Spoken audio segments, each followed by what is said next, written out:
हमने अपनी पार्टी का स्टैंड बिल्कुल साफ साफ पहले भी कहा है और आज भी हमारा वही स्टैंड है कि गठबंधन से कोई इनकार हमारा नहीं है, लेकिन कब करेंगे, कैसे करेंगे, अभी अंतिम रूप से हमारी पार्टी ने तय नहीं किया है। जब हम नमस्कार, आप देख रहे हैं वाई डिस्कवरी। मैं हूं रोशन। अभी की सबसे बड़ी खबर है, उपेंद्र कुशवाहा लगातार सीएम नीतीश पर हमलावर हैं। वो कह रहे हैं कि जब से महागठबंधन में शामिल हुए हैं सीएम नीतीश जी, वो बिहार के भविष्य को चिंता नहीं कर रहे हैं। हालांकि शिक्षा पे भी बात की है। सुल्तानगंज में जो पुल टूटा है उस पर भी कह रहे हैं कि भ्रष्ट जो नेता है सीएम नीतीश जी के, और नीतीश जी खुद लूट में छूट दे रहे हैं। ऐसा क्या कुछ तमाम बातें कर रहे हैं, हम आपको सुनाते हैं वीडियो में।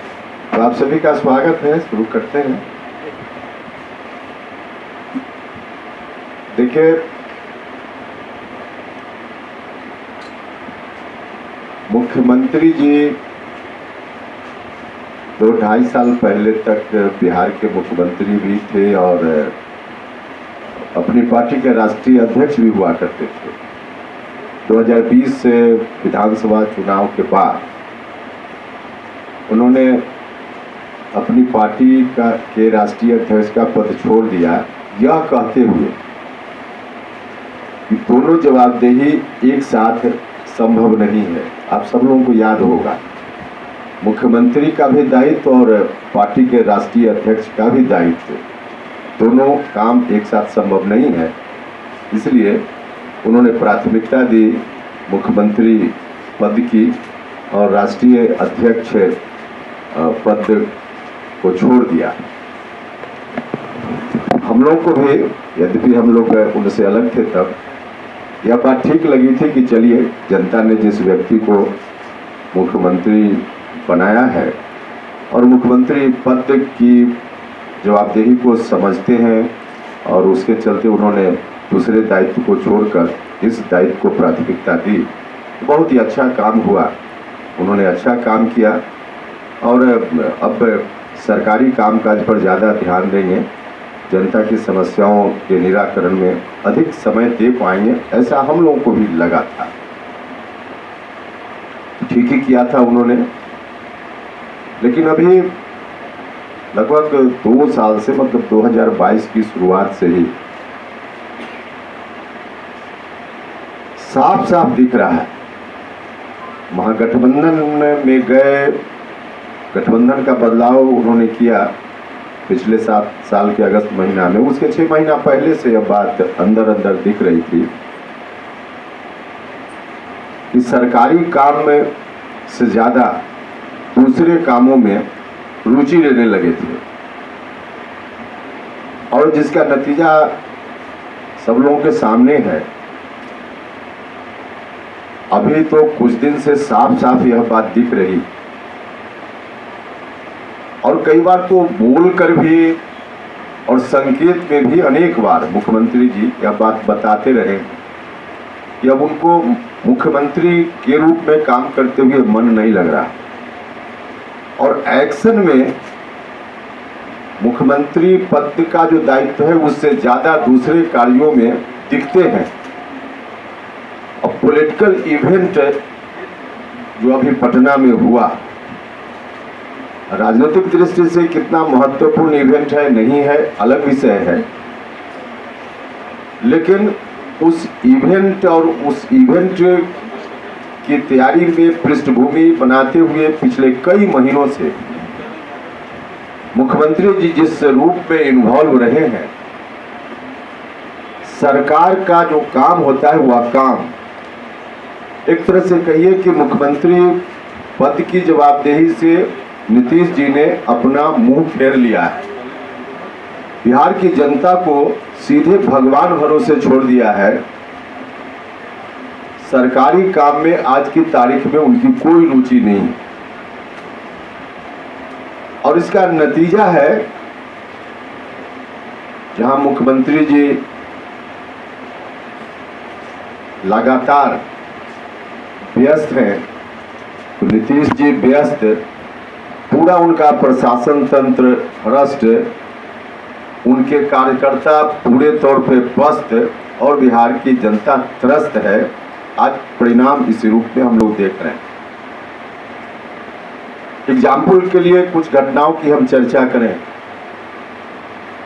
अभी कुछ दिन पहले की घटना है, किस तरह से पैसे की लूट हो रही है। विकास के नाम पर विकास हो, लेकिन सिर्फ लूट के लिए कोई योजना बने और कहीं लूट हो रही है उस पर मुख्यमंत्री जी का ध्यान बिल्कुल नहीं जाए। मीडिया के बंधु जब सवाल करें तो वैसा जवाब जिसकी अपेक्षा नहीं की जाती है।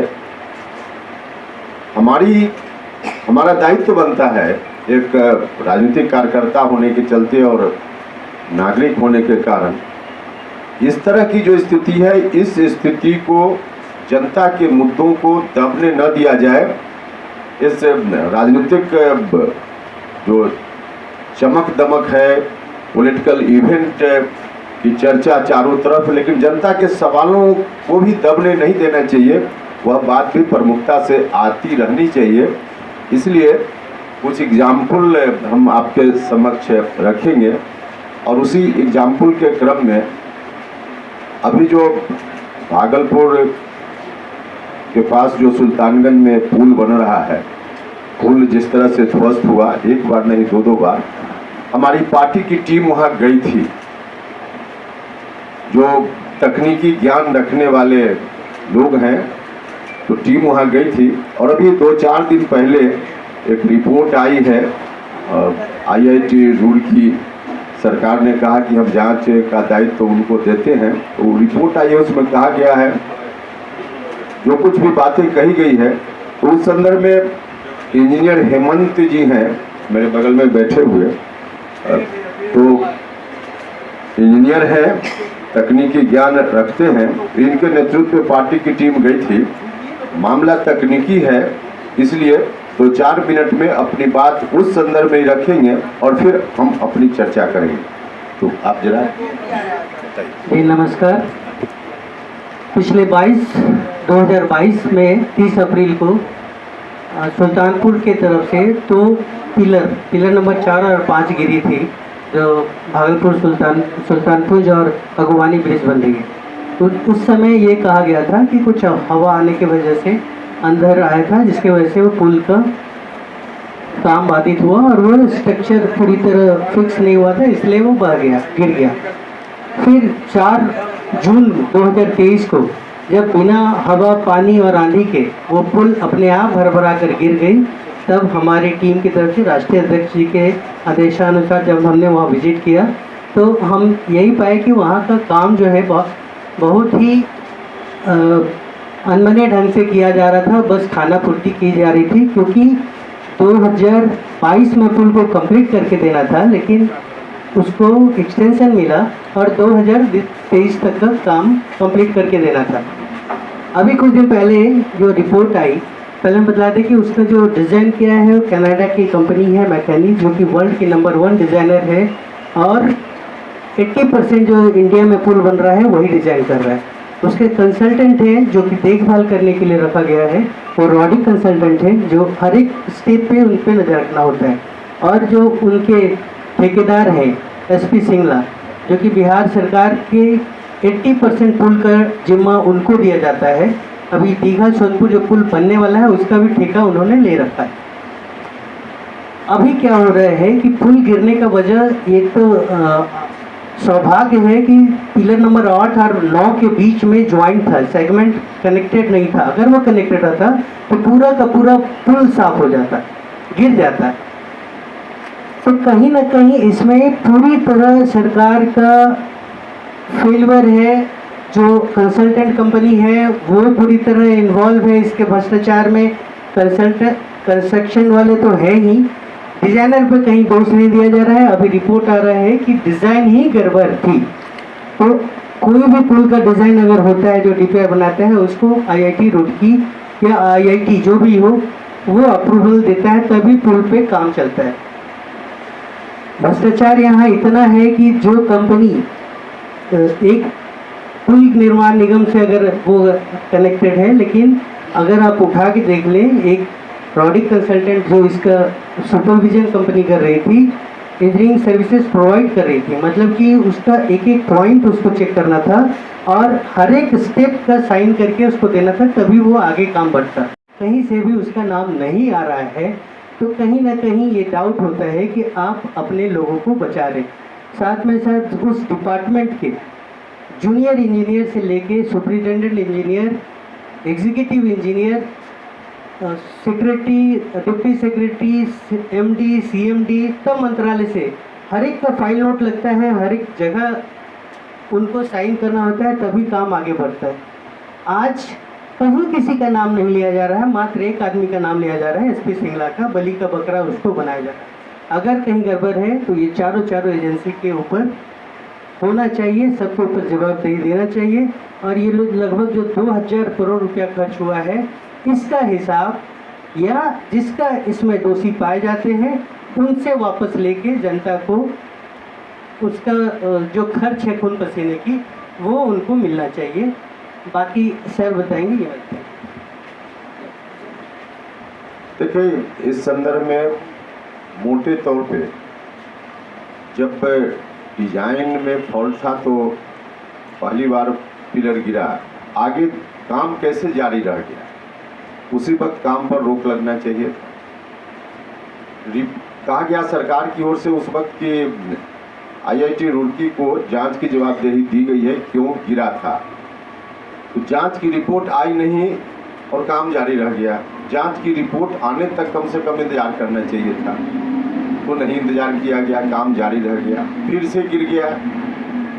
और उसमें कई लेयर होता है, डीपीआर बनाने से लेकर कंसल्टेंट, उसमें बाकी कंट्रैक्टर, सरकार का डिपार्टमेंट, सब जगह से अप्रूवल के बाद ही कोई किसी भी चीज़ की अनुमति मिलती है और अंततः जो पेमेंट होता है, भुगतान होता है ठेकेदार का, वह भी सबके अप्रूवल के बाद भुगतान होता है। तो आखिर अगर डिजाइन में फॉल्ट की बात जो अब की जा रही है, डिजाइन में फॉल्ट तो शुरुआती चीज़ थी, तो डिजाइन में फॉल्ट था तो काम आगे बढ़ा कैसे, और आगे बढ़ा उसके बाद पेमेंट भी होते गया। इतना पैसा, करोड़ों रुपया जनता का जिन लोगों की अनुमति से पेमेंट हुआ, उसमें कौन कौन लोग दोषी हैं, इस पर कभी कोई बात नहीं हो रही। तो कौन लोग दोषी है, इसका व्यापक इसकी जांच होनी चाहिए और हाई कोर्ट के किसी जज की निगरानी में जांच का काम होना चाहिए ताकि जनता के एक एक पैसा का हिसाब मिल सके। मुख्यमंत्री जी से जब पूछा गया, आप सब लोगों ने उस समय पूछा, तो उन्होंने आश्चर्य व्यक्त किया कि अभी तक काम पूरा नहीं हुआ।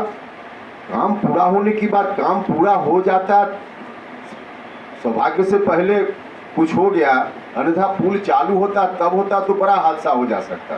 तो कुल मिला जुला कर अभी भी मजाक जैसा इसमें चल रहा। कैसे आखिर पैसा खर्च होते चला गया, दो बार व्यवधान आया उसके बावजूद भी, और कोई भी एजेंसी उसमें एक सिर्फ डिजाइन फॉल्ट की बात की जा रही है।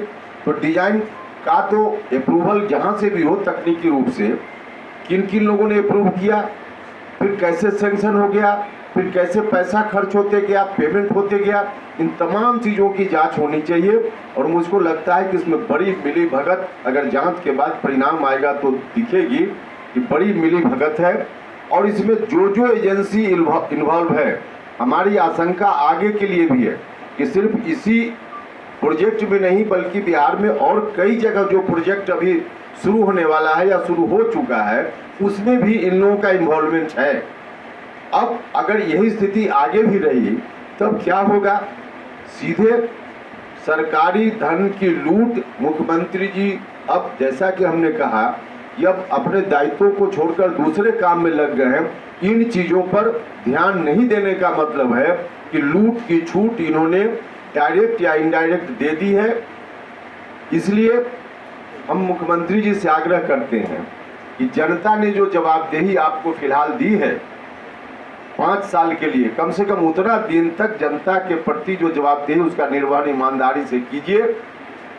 बाकी काम में कैसे आप बैलेंस बनाइएगा आपका मामला है, लेकिन उसके चलते जनता को निरीह मत छोड़ दीजिए, जनता को बेसहारा मत छोड़ दीजिए। इस तरह का जो संवैधानिक दायित्व उनके ऊपर है, इस दायित्व का निर्वहन उनको करना चाहिए। मुझको लगता है कि हिंदुस्तान में शायद पहला मुख्यमंत्री, पहला उदाहरण यह होगा जहां जनता ने मुख्यमंत्री बनाया और मुख्यमंत्री के काम को छोड़कर बाकी काम में लगे हुए हैं। तो यह काम मुख्यमंत्री जी को करना चाहिए, ध्यान देना चाहिए। एक छोटा उदाहरण हम और देंगे। हम लोग शिक्षा की बात करते रहते हैं, बहुत दुख होता है। अभी तक जून का महीना लगभग बीत गया, जुलाई आने वाला, और 45% बच्चों को अभी तक सरकारी विद्यालयों में किताब नहीं मिल पाई। कौन देखेगा इन चीज़ों? 45% बच्चे बिना किताब के पढ़ रहे हैं। अभी 45% जो एक एवरेज है, एवरेज का मतलब कहीं कहीं होगा कि 60% 70% किसी स्कूल में बच्चों को किताब नहीं मिली हो। आखिर कैसे बच्चा पढ़ेगा? कौन देखेगा इन चीज़ों को? तो एक तरफ देश को बनाने और बचाने की बात कर रहे हैं, और दूसरी ओर जो अपना घर है उसी में आग लगी हुई है। इस आग को कौन बुझाएगा? मुख्यमंत्री जी। इसलिए उनको देखना चाहिए, बाकी काम वो करें ना करें उनकी मर्जी, लेकिन जनता के प्रति जो फिलहाल दायित्व है उस दायित्व का निर्वहन उनको करना चाहिए। हम उनसे आग्रह करते हैं, उनसे हमारी अपेक्षा है। आज प्रधानमंत्री ने कहा है कि जितने भी भ्रष्टाचारी हैं उन्हें छोड़ा नहीं जाएगा, तो क्या लग रहा है बिहार में बड़ी कार्रवाई हो सकती है? देखिए, इस मामला में अब स्पेसिफिक हम क्या कहें। निश्चित रूप से भ्रष्टाचार कहीं भी है तो उसके खिलाफ कार्रवाई तो होनी ही चाहिए, और कहाँ कहाँ भ्रष्टाचार है कार्रवाई अगर होती है तो होनी चाहिए, लेकिन अब कहाँ होगी नहीं होगी इस पर हम कैसे बताएं? उपेंद्र कुशवाहा कैसे देखते हैं? अभी जो विपक्षी पार्टियों की बैठक हुई, प्रधानमंत्री का निश्चित पर निशाना साधा, तमाम जितनी विपक्षी पार्टियां थी उन सभी पर भ्रष्टाचार के गंभीर आरोप हैं। ये तो भ्रष्टाचारियों की जमात की बात है ना? हाँ, निश्चित रूप से आरोप तो है इन लोगों के ऊपर, आरोप तो है। अब इस आरोप पे लोगों को जवाब देना चाहिए कि इस आरोप से बचने के लिए गठबंधन कर रहे हैं या क्या कर रहे हैं। जवाब तो इन लोगों को देना चाहिए, लेकिन आरोप तो है लोगों के ऊपर। सर, अभी एक सवाल है, आपने कहा कि मुख्यमंत्री नीतीश कुमार ये अध्यक्ष ने कह दिया हमको ICM का काम देखना, अध्यक्ष पर छोड़। अब मीटिंग के बाद उनको लालू यादव एक बड़ा पोस्ट दे दिया है, तो इसमें क्या करना चाहिए? अच्छा, ये गलत फहमी के शिकार मुख्यमंत्री जी को भी नहीं होना चाहिए। लालू जी जो कुछ भी कर रहे हैं अपने बेटा को मुख्यमंत्री बनाने के लिए कर रहे हैं, कोई नीतीश कुमार को आगे बढ़ाने के लिए नहीं कर रहे हैं। गलत फहमी के शिकार अगर होते हैं जनता दल यूनाइटेड के लोग तो होते रहे। सिर्फ और सिर्फ उनकी चिंता है लालू जी की बेटा को मुख्यमंत्री बनाने की, नीतीश कुमार को बनाने की नहीं है बात। और यह बात तो संकेत में लालू जी ने बता दिया उसी दिन मीटिंग में, जब यह कहा जा रहा था दूसरा पक्ष की ओर से कि बाराती हैं लोग जुट रहे हैं, दूल्हा कहाँ है। इसका आशय लोग समझ रहे थे, और इसका जवाब स्वयं लालू जी ने बड़ी मीटिंग में उसका जवाब दिया। राहुल गांधी की शादी पर चर्चा करने का क्या संकेत था कि हम सब लोग बाराती हैं, दूल्हा तो राहुल जी हैं। तो जब दूल्हा राहुल जी हैं तो नीतीश कुमार जी उसमें कहाँ हैं? नीतीश कुमार जी उसमें कहीं नहीं है, दूल्हा राहुल जी, बता दिया लालू जी। तो लालू जी की चिंता कुछ नहीं है, अपने बेटा को कैसे मुख्यमंत्री बना दे, नीतीश कुमार जी को धकिया के या जैसे करना हो। अब इस बात को मुख्यमंत्री जी नहीं समझ रहे हैं या मजबूरी है उनकी, क्या है अब तो वही जाने। आपको लगता है कि लालू जी बीच में इस्तीफा भी मांग सकते हैं नीतीश कुमार से? क्या मतलब कोई चक्रव्यूह जैसा कुछ रचा जा रहा है जिसमें नीतीश कुमार फंस गए हैं? देखिए, नीतीश कुमार जी निश्चित रूप से फंस गए, लेकिन फंस गए हैं तो अनजाने नहीं फंसे, जानबूझकर फंसे। अब दलदल में जाइएगा तो फंसिएगा नहीं, तो स्वयं दलदल में नीतीश जी गए हैं तो फंसे हैं। तो लालटेन लेंगे? लालटेन तो लेने, यही तो दलदल है, वही तो दलदल है कि अब लालटेन ने, अब बिजली की रोशनी छोड़कर लालटेन लेकर घूमने लगे नीतीश जी, तो वही तो दलदल में चले गए, और उस दलदल में फंसने के अलावा कुछ नहीं है। और यह बात साफ साफ लालू जी ने बता दिया, आप जिसको समझना हो समझे, नहीं समझना हो मत समझ। इसने क्लियर कर दिया, नहीं किया वो अलग विषय है। हमने अपनी पार्टी का स्टैंड बिल्कुल साफ साफ पहले भी कहा है और आज भी हमारा वही स्टैंड है कि गठबंधन से कोई इनकार हमारा नहीं है, लेकिन कब करेंगे, कैसे करेंगे, अभी अंतिम रूप से हमारी पार्टी ने तय नहीं किया है। जब हम तय करेंगे फिर आपको बताएंगे। सर, आप अमित शाह से मिले हैं, अभी 29 तारीख को अमित शाह है, क्या आप मिलेंगे उनसे? नहीं, यहाँ तो कोई मिलने का कार्यक्रम मेरा नहीं है उनसे।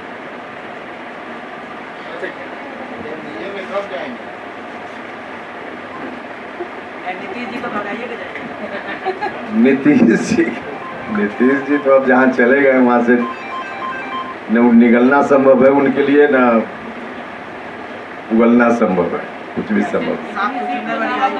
हाँ बिल्कुल, सांप से सुंदर वाली स्थिति उनकी हो ही गई।